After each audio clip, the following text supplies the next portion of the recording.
मैंने तो पहले कहा था मोदी जी इसका अदानी का पासपोर्ट जब्त कर लो, तो भागेगा भगोड़ा। और देखो वो इजराइल भाग गया ना, मालूम मुझे तो लगता है रवीश कुमार की बद्दुआ खा गई शेर साहब। तमाम अदानी की आज की मैं रिपोर्ट देख कर आई, तमाम शेयर बाजार डाउन हो रहा है। कोई 20% नीचे गिर गया, कोई 25% नीचे गिर गया, तो तमाम लगातार ये धपड़धूस हो रहा है। रवीश कुमार ने जिस तरह रिजाइन करा, एनडीटीवी को कोई नहीं जानता था। एनडीटीवी का मतलब होता था रवीश कुमार। भारत के एक प्रधानमंत्री जो खुद को चाय वाले कहते हैं, वो अदानी के प्लेन से उतरते हैं और उसके बाद जिस प्लेन से उतरते हैं वो अडानी जो है वो पूरे भारत को लेके उड़ना शुरू कर देता है। चाहे वो LIC हो, चाहे वो मेट्रो हो, चाहे वो पेट्रोलियम हो, चाहे वो तमाम हमारे अड्डे हो, चाहे वो हमारी रेलवे स्टेशन हो, चाहे वो हमारे एयरपोर्ट्स हो, तमाम के तमाम फ्री में मोदी जी ऐसा सोचते कि उनकी बीवी दान दहेज में लेकर आई थी और वो अपने यार लंगोटिया यार अदानी को दिए जा रहे थे। देखिए हमारे भारत में ED CD ना मालूम कौन कौन सी एजेंसियां हैं। मतलब 5 लॉन्डों को लेके एक अमेरिका में बैठा हुआ कि लड़का इसको बेनकाब करा, लेकिन हिंदुस्तान के मीडिया ने ये हिम्मत नहीं करी, हिंदुस्तान के सोशल मीडिया ने ये हिम्मत नहीं करी।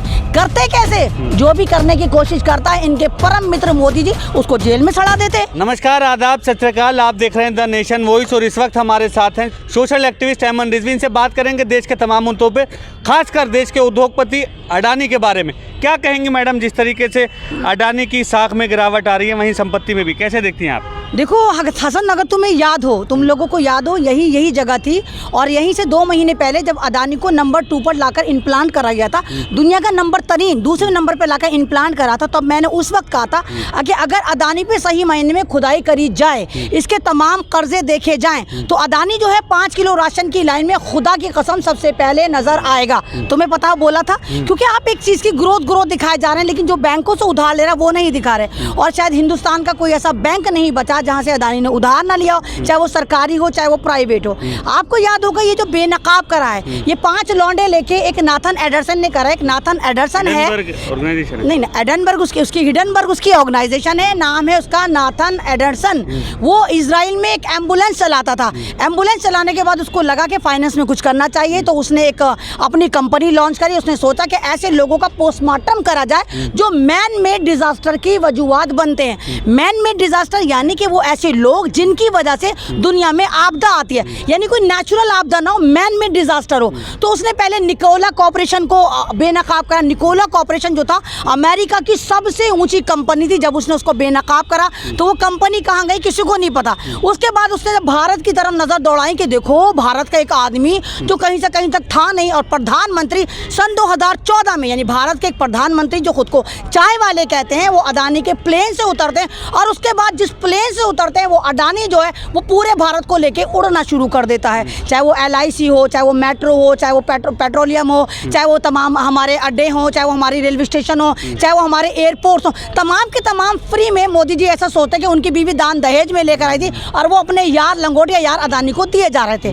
तो ये भारत की प्रॉपर्टी थी ना, तो ये अडानी की बीवी दान दहेज में लेकर आई थी जिसको वो इस तरह लूट रहा था, खसोट रहा था, उड़ा रहा था ना। वो मोदी जी की बीवी, मोदी जी तो अपना कोई शादीशुदा ही नहीं मानते थे। जब शादीशुदा माना तो बीवी छुटी हुई थी। तो यानी मोदी जी की बीवी भी दान दहेज में नहीं लेकर, वो हमारा पैसा था, वो भारत की जनता का पैसा था, वो भारत की इकोनॉमी थी। अगर अभी तो वो कह रहे हैं कि ये उन पे जो हमला किया गया है भारत पे हमला है, क्योंकि भारत का पैसा था। नहीं, एक बात बताइए, एक बंदा आपको चैलेंज कर रहा है, 106 पन्ने की वो रिपोर्ट निकालता है और 86 के करीब वो सवाल करता है और कहता है कि हमें सोशल मीडिया पर धमकी मत लगाओ अडानी जी। नाथन एडरसन बोलता है अगर आपको मुकाबला करना है, सच में आप हमसे लड़ना चाहते हैं तो वेलकम टू US, आप आइए अमेरिका में और हमसे बहस करिए। लेकिन अडानी तो वही वाले मोदी जी वाले बात पे चल रहे हैं, सोशल मीडिया पे धमकियां लगा रहे हैं। अब आप ये देखिए कि अडानी जिसको नंबर 2 पर, दुनिया में नंबर 2 पर इम्प्लांट करा गया था, इस वक्त की डेट में वो नंबर 16 पे और गायब हो जाएगा। आपको पता होगा जब ये 14 से पहले अंबानी जो था, अंबानी कहीं ना कहीं ग्रो कर रहा था और अंबानी को तमाम लोग जानते हैं, शायद आज की डेट में 5 साल का बच्चा भी, 30 साल का लौंडा भी जानता है। क्यों? क्योंकि अंबानी की जो कंपनी है वो 30-35 साल पुरानी है। आज अगर बच्चे के हाथ में मोबाइल आया तो धीरू भाई अंबानी की उसमें बहुत बड़ी देन है, जिन्होंने 600 रुपए का 700 रुपए का टुकड़ू वाला मोबाइल, जिसको पैडेड मोबाइल भी कहते हैं, वो आप लोगों को पकड़ाया। फिर जियो नेटवर्क लेकर आया, सबको डेटा इतना फ्री में दिया कि हर एक बंदे के पास मोबाइल पहुंच गया। लेकिन क्योंकि ना मालूम मोदी जी से उनका क्या पंगा हुआ। ए टीम का जब पंगा होता है, यानी अंबानी का जो पंगा होता है, तो अंबानी दुनिया के नक्शे से मिटना शुरू हो जाते हैं। जो अंबानी दुनिया में रिप्रेजेंट कर रहे थे भारत में, वो कहीं गायब हो जाते हैं और नंबर 10 में भी नहीं बचते। नंबर 10 में अदानी को लाकर खड़ा कर दिया जाता है। उन पे जब कहा जा रहा है कि मतलब तुमने ऐसा ऐसा किया है या कुछ घोटाले हुए हैं, तो वो कह रहे हैं मुझ पे हमला मतलब देश पे हमला। एक बात नहीं, मैं यही तो करी। एक बात बताइए, एक लुच्चा लफंगा जेब कतरा अगर बस में किसी की पॉकेट मारता है, हम उसे पकड़ के मार के धपड़ धुस करते हैं, तो वो भी यही बोलेगा कि ये भारत पे हमला है, मेरे पे हमला है, संविधान पे हमला है। अबे तू डकैत है, तूने डकैती करी, तूने भारत का बताइए अभी तक 55 बिलियन डॉलर्स खत्म हो चुके, 55 बिलियन खत्म हो चुके, यानी 55 अरब का चूना लग चुका। तो तुम्हारे बाप का पैसा था, वो हमारा पैसा था।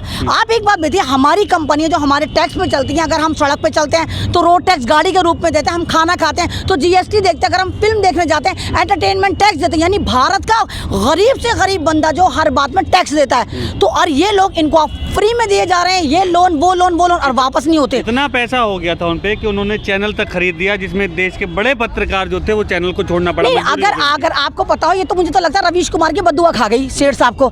रवीश कुमार ने जिस तरह रिजाइन करा, एनडीटीवी को कोई नहीं जानता था। एनडीटीवी का मतलब होता था रवीश कुमार। मेरे बच्चे भी कहते थे रवीश कुमार आर से आता है, लेकिन एनडीटीवी तो एन से आता है। जब रवीश कुमार का मतलब एनडीटीवी और एनडीटीवी का मतलब रवीश कुमार है, तो यहाँ पर एन की जगह आर टीवी क्यों नहीं है? और जिस तरह एनडीटीवी ने मजबूर करा रवीश कुमार को वहां से निकाला, और भारत की जनता जो रवीश कुमार के पीछे थी, बावली थी, और कैसे लोग रो रहे थे, तो यहाँ पर उसने पहले ही कहा था कि सेठ ने चैनल खरीद लिया है। तो कहीं ना कहीं मुझे लगता है कि रवीश कुमार आपकी बदुआ खा गई और ये सेठ बेनकाब हो गए। ये सेठ नहीं, एक लुच्चा लफंगा है, एक तरह का आप ये कहिए एक ऐसा डकैत है जो भारत की इकोनॉमी की जो नैया है उसको डामाडोल करने में सबसे ज्यादा नाम अगर लिखा जाएगा तो वो अदानी ग्रुप का लिखा जाएगा। लुच्चा लफंगा मतलब आप क्या कह रहे हैं? नहीं तो आप क्या कहोगे? आप